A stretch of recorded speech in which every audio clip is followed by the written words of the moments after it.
I never thought a Christmas gift could destroy my family. It was our daughter Emma's idea. Those trendy DNA ancestry test kits for the whole family. It'll be fun, she said, her eyes sparkling with excitement as we opened presents that Christmas morning. We can find out where we really come from. If only I had known that innocent gift would unravel 15 years of carefully guarded secrets. I remember watching my husband James's face as he opened his kit, his genuine smile as he read the instructions. Emma was already planning how we'd compare our results, eager to see what percentage of European, Asian, or African ancestry we each had. I felt the first stirrings of panic then, but I pushed them down, telling myself it would be fine. After 15 years, who would question anything? James and Emma spent that afternoon swabbing their cheeks, carefully following the instructions and sealing their samples. I made excuses about waiting until later to do mine, claiming I wanted to finish preparing our Christmas dinner first. The truth was, I was terrified. Every time I looked at the sealed kit on our coffee table, my hands would start to shake. That evening, after Emma had gone to bed, James noticed I still hadn't done my test. "Aren't you curious about your ancestry?" he asked, pulling me close on the couch. I forced a smile and said I'd do it tomorrow. He kissed my forehead and said, "I can't wait to see if Emma got her artistic talent from your side of the family or mine." The weight of my secret felt unbearable that night. As I lay awake beside James, I thought back to that summer 15 years ago before we were married. We had broken up briefly, a stupid fight that led to a month-long separation. During that time, in my hurt and anger, I had a brief relationship with someone else. When James and I reconciled, I discovered I was pregnant. The timing was close enough that I convinced myself the baby had to be his. Emma was born exactly 9 months after our reconciliation. She had my dark hair and olive skin, and everyone said she had James's smile. Over the years, I'd almost forgotten about that other possibility. Emma was our daughter in every way that mattered. James was the only father she had ever known, and he adored her. He was there for her first steps, her first words, every school play, every parent-teacher conference. The next few weeks were torture as we waited for the results. Emma checked her email constantly, excited to uncover our family's history. James seemed amused by her enthusiasm, occasionally joking about finding royal ancestors. Meanwhile, I tried to research if there was any way to cancel just one test without raising suspicions, but it was too late. I started having nightmares about the results. In my dreams, I would see James's face crumbling as he learned the truth, Emma turning away from me in disgust, our perfect family shattering like glass. During the day, I caught myself staring at Emma, searching for traces of her biological father in her features. Had James ever noticed that her eyes weren't quite the same shape as his? That her laugh didn't have that distinctive snort that ran in his family? As January drew to a close, I knew we were getting close to receiving the results. Each time Emma's phone pinged with a new email, my heart would stop. I began to prepare myself for the inevitable, drafting and redrafting confessions in my head, trying to find words that could somehow soften this blow. But how do you tell your husband that the daughter he's raised and loved for 15 years isn't biologically his? How do you tell your child that her entire identity is built on a lie?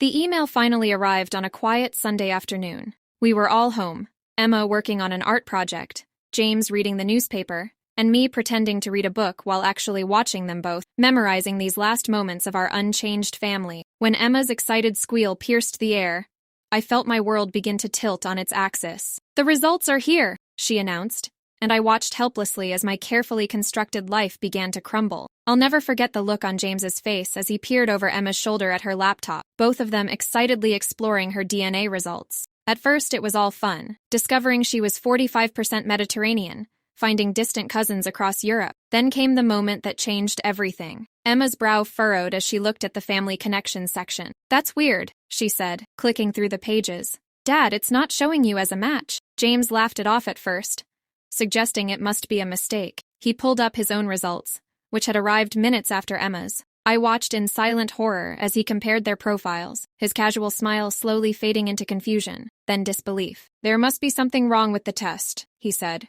his voice tight. But I could see the wheels turning in his mind, the questions forming behind his eyes. Emma looked between us, her artist's sensitivity picking up on the sudden tension in the room. "Mom?" she asked, and the tremor in her voice broke my heart. I couldn't speak. The words stuck in my throat as James turned to look at me. In his eyes, I saw 15 years of trust dissolving. "Sarah," he said, my name coming out like a stranger's. "Is there something you need to tell us?" Emma's laptop screen glowed between us, its clinical data destroying the family we'd built. The confession came out in broken sentences. The brief separation, the other relationship, the timing of the pregnancy. With each word, I watched James's face grow more distant, more hurt. Emma sat frozen, her hands gripped tightly in her lap, tears sliding silently down her cheeks. The art project she'd been working on lay forgotten on the coffee table, paint drying on her abandoned brushes. All these years, James whispered, his voice rough with emotion. Every time someone said she had my smile, every time I saw myself in her talents, every time I took credit for her artistic side, it was all a lie. He stood up abruptly, and I reached for him, but he stepped away from my touch as if it burned. Emma hadn't moved or spoken since the truth began to emerge. She sat there, looking smaller than her 15 years, her world visibly crumbling around her. When she finally spoke, her voice was barely audible. Who is my real father? The question hung in the air like poison. I had to admit I wasn't entirely sure. His name was Michael, a graphic designer I'd met during that difficult summer. We'd had a brief relationship, and I'd never contacted him again after reconciling with James. The irony of Emma's artistic talents having possibly come from him, rather than James as we'd always believed, wasn't lost on any of us. The next few hours were a blur of tears, accusations, and painful questions. James packed a bag and left to stay with his brother, unable to look at either of us. Emma locked herself in her room, refusing to come out even when I begged through the door. I sat alone in our living room, surrounded by the debris of our family's implosion. Emma's half-finished painting, James's abandoned newspaper, the laptop still displaying those devastating DNA results. That night I slept on the couch, too afraid to enter the bedroom James and I had shared for 15 years. I could hear Emma crying through the walls, but she still wouldn't let me in. I spent hours staring at my phone, looking at our family photos, wondering how something that felt so real could have been built on such a fragile foundation of lies. The truth, I realized, wasn't just about DNA. It was about trust, about the thousands of small moments we'd shared as a family, about the life we'd built together. But in trying to protect that life, in trying to preserve what I thought was best for everyone, I'd ultimately destroyed it all. The weight of 15 years of deception pressed down on me, making it hard to breathe, impossible to sleep. As dawn broke, I heard Emma's door open. She emerged with red-rimmed eyes and a determination in her jaw that reminded me painfully of James. "I want to find him," she said simply. "I want to know where I really come from." And I knew that this was just the beginning of our family's unraveling.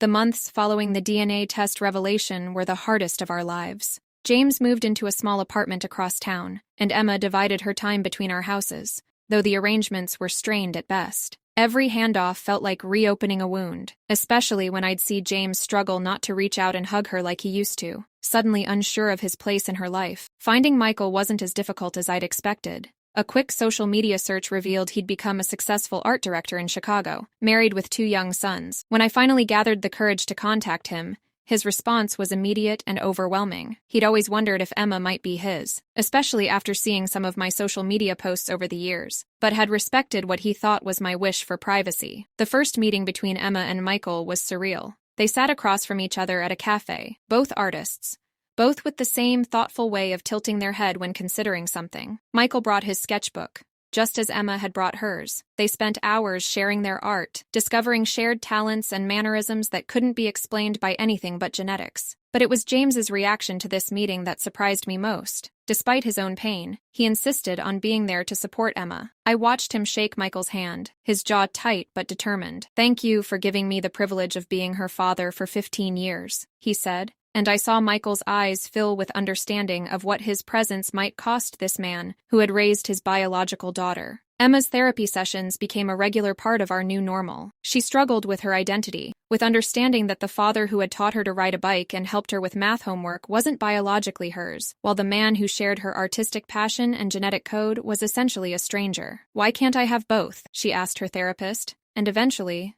that became our solution. James's initial anger towards me never fully dissipated, but his love for Emma proved stronger than his hurt. During one particularly difficult session with our family therapist, he admitted, "DNA or not, I've been her father since the day she was born. That doesn't change because of a test." It was the first time I saw Emma smile in weeks. Michael respected these complicated dynamics. He never tried to replace James, but instead became something of a mentor to Emma, nurturing her artistic talents while acknowledging the unbreakable bond she shared with the man who raised her. His wife, Laura, welcomed Emma warmly, and her half-brothers were excited to have a big sister who could draw them incredible pictures. A year has passed since that fateful Christmas. Our family doesn't look like it used to, but maybe it's richer in its own way. Emma now has two fathers who love her, each offering different kinds of support and understanding. James and I divorced, but we've found a way to co-parent that puts Emma's needs first. The trust between us may be broken, but our commitment to her happiness remains unshaken. Last week, Emma had her first art show at school. All three of her parents were there: me, James, and Michael. We stood awkwardly at first, but then Emma's art teacher started praising her work, and I watched both fathers beam with equal pride. Her largest piece was a triptych, 3 panels showing the same scene from different perspectives. It's about family, she explained to visitors, and how it can be more complicated and beautiful than we expect. The DNA test that revealed our family's secret also revealed something else, that love and biology don't always match, but both have their place. James may not share Emma's DNA,